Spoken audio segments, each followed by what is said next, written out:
Hello all and welcome. और आज इस वीडियो में मैं शेयर करने वाली हूँ कुछ बहुत इंपॉर्टेंट डिटेल्स जो कि राहु से रिलेटेड है।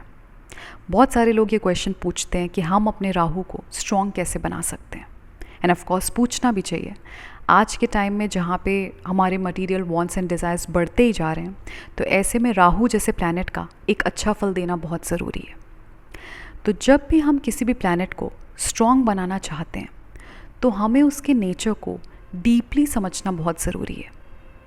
एस्ट्रोलॉजिकल रेमेडीज़ करके डेफिनेटली हमको एक अच्छा डिफरेंस मिलता है। जब भी अगर आपने किसी भी ग्रह के लिए एक टाइम तक रेमेडी की है और अगर वो रेमेडी आपके लिए सूटेबल थी, तो जब भी उस ग्रह की नेक्स्ट जब भी दशा आएगी तो आपको उसमें एक इम्प्रूवमेंट देखने को मिलेगा, जहाँ तक उस ग्रह के फल का सवाल है। लेकिन जब हम किसी भी ग्रह से एक मैक्सिमम बेनिफिट उठाने की कोशिश कर रहे होते हैं, तो उस सिनेरियो में हमको उस प्लैनेट के नेचर को समझना, डीपली समझना बहुत ज़रूरी है, so that we can follow its that trait which is represented by the good side of that planet.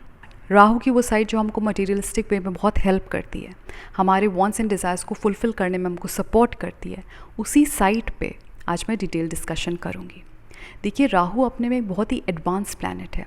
It is very smart, very intelligent. It represents unusual intelligence and it thinks very ahead. वो समय से बहुत आगे सोचता है, इसीलिए तो वो एक एडवांस प्लैनेट है, इसीलिए तो वो एक अनयूजुअल इंटेलिजेंस को रिप्रेजेंट करता है। जब समय से आगे सोचेगा नहीं तो समय से आगे करेगा कैसे? And that's why it represents advancement of technology. तो जब भी आप एक बड़ा डिज़ायर फॉर्म करते हैं, बड़ा गोल फॉर्म करते हैं, क्योंकि कंपटीशन इतना ज़्यादा है, तो इस कंपटीशन के टाइम पे जब आप एक बड़ा गोल फॉर्म करते हो, so you need to think very ahead. You need to think in a way which is very unique, which is very advanced. Only then you can attract some solid growth in your life, and that's what Rahu does।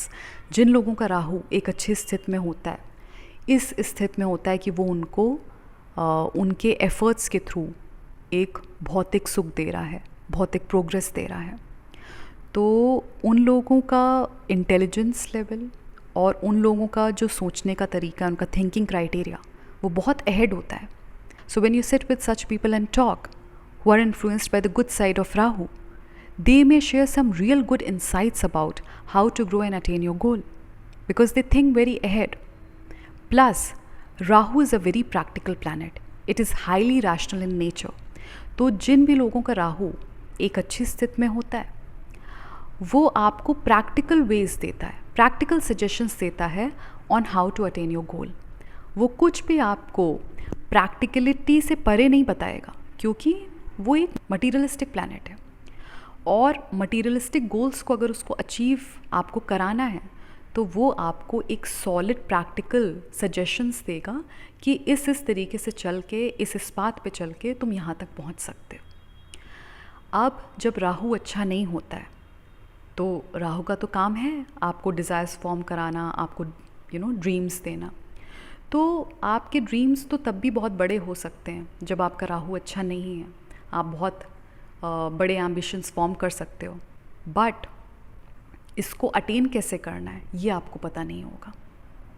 तो जिन भी लोगों का राहु एक अच्छी situation में नहीं होता है, अगर मैं मटेरियल वर्ल्ड की बात करूं उसको लेकर, तो ऐसे लोग मैंने देखा है कि राहु की दशा में बहुत बड़ा कुछ एम करते हैं, लेकिन उसको फुलफ़िल करने के लिए उनके प्रॉपर एफर्ट्स नहीं होते, प्लस वो थोड़ी मेहनत में बहुत ज़्यादा रिजल्ट चाहते हैं। That's what happens when your Rahu is not in a good placement, especially when it comes to material results.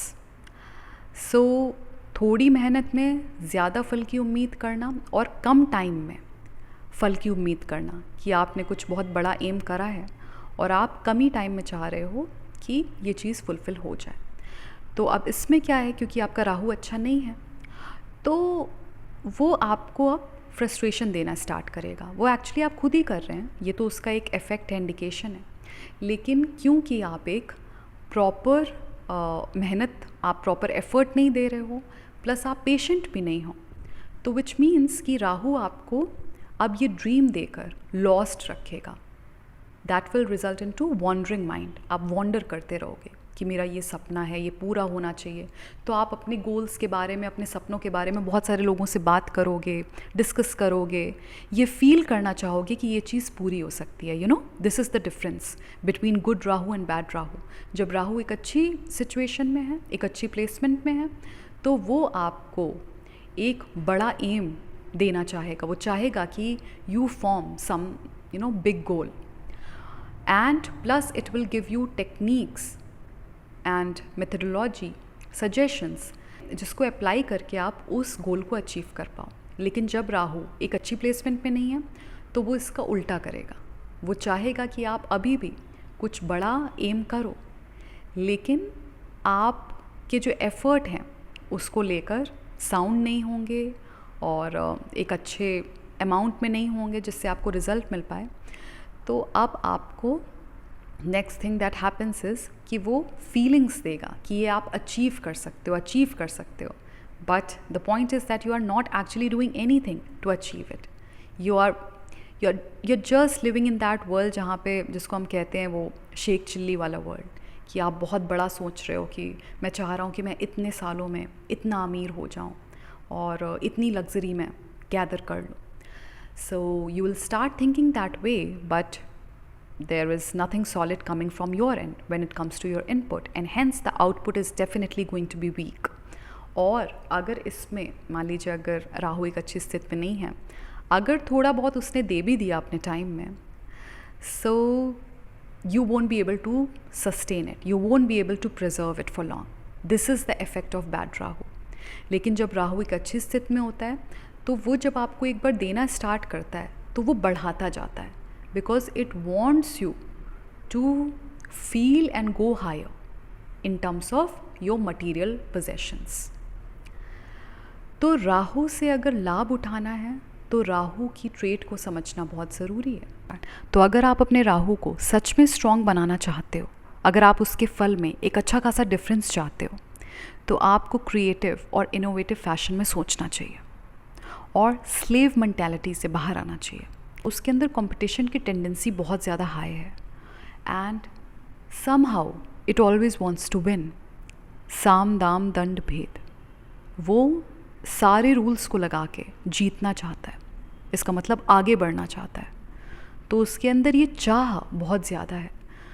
तो अगर आप एक स्लेव माइंडसेट से बाहर नहीं आएंगे, इसका मतलब ये ही हुआ कि आप ज़्यादा आगे नहीं बढ़ना चाहते हैं, आपकी वांट ही नहीं है। Then Rahu will be like कि अगर आपकी वांट है ही नहीं तो मैं तुमको दूँ क्यों, because you are not willing, you are not having any want, you are not having any desire. अब यही होता है, जो लोग बहुत ज़्यादा स्पिरिचुअल होते हैं, they do not have wants and desires, or maybe if they have, it's like in very small amount. So they are free from the effect of Rahu, and they are free from any intervention of Rahu in their lives, क्योंकि उनको राहु की ज़रूरत नहीं है।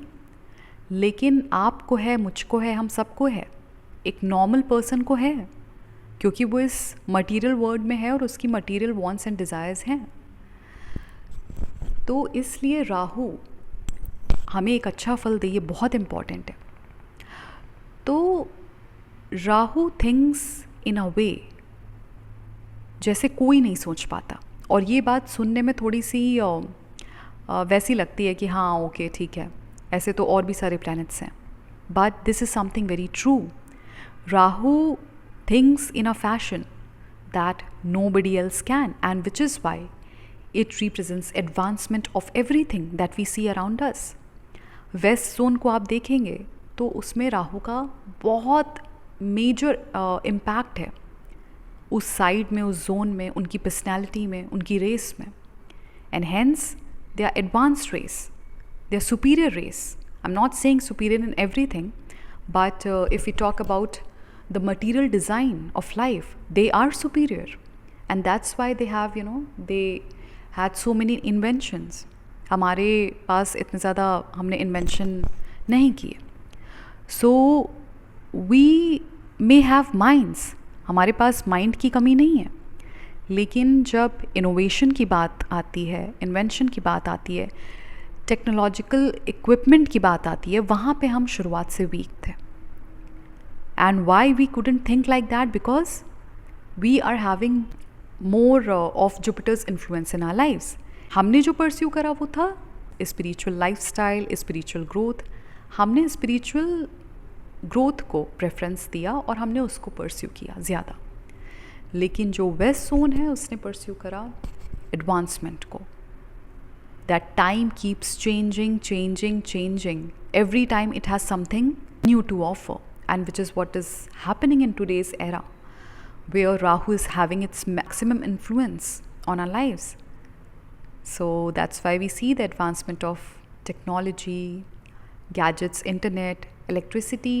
Everything is, being run on electricity, which is the element of Rahu.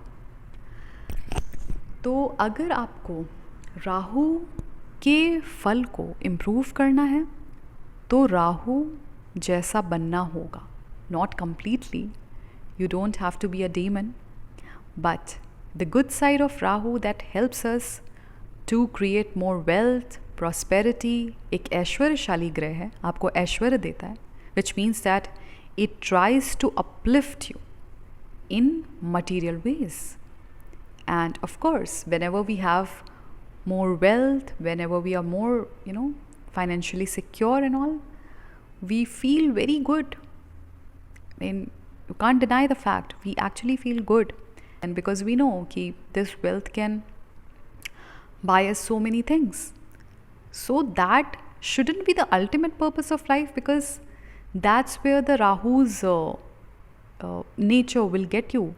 अगर आपने इसको अपना ultimate purpose बना लिया, क्योंकि ये है एक material consumption जो कि हम करने आते हैं. पहले कंज्यूम करते हैं, फिर सीखते हैं कि अच्छा अब इसको छोड़ने का टाइम आ गया है. And which is by lot of successful people share their stories that only after being so filthy rich, इतना अमीर होने के बाद और सब कुछ कंज्यूम करने के बाद, सब कुछ देखने के बाद, हर तरीके की happiness, prosperity that is related to material side of life, उसके बाद ही मुझे समझ में आया that this is not the true essence of life, this is not the true meaning of life, and this is not the ultimate purpose of life. लेकिन जब इन सब चीज़ों को मैंने प्रॉपरली कंज्यूम करा, उसके बाद ही ये अंडरस्टैंडिंग आई.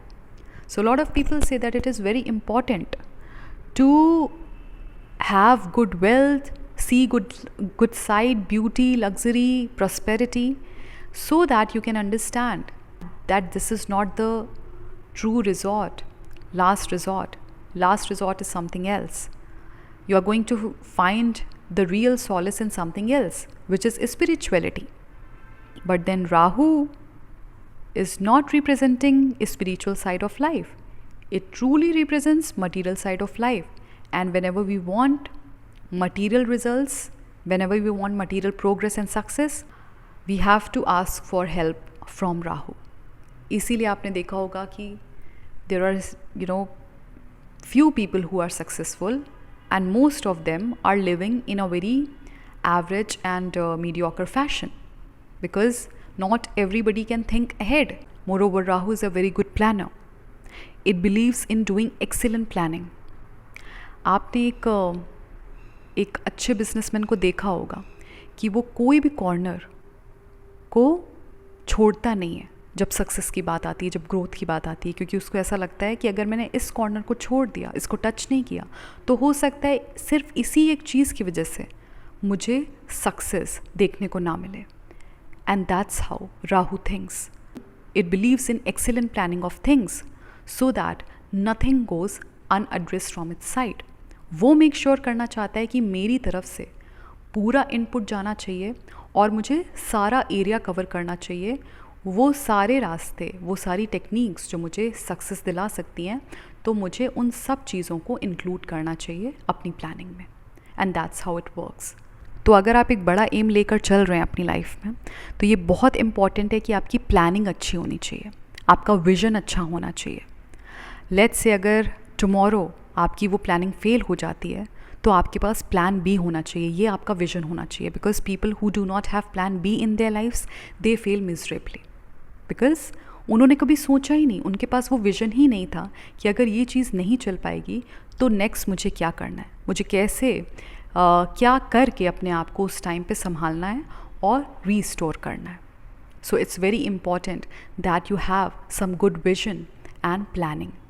सो this was all from my side on how to strengthen your Rahu. अगर ये वीडियो आपको पसंद आया हो तो प्लीज़ इसको लाइक करिएगा, मेरे चैनल को सब्सक्राइब करिएगा। मिलते हैं बहुत जल्दी एक नए टॉपिक के साथ। Please take good care of your self.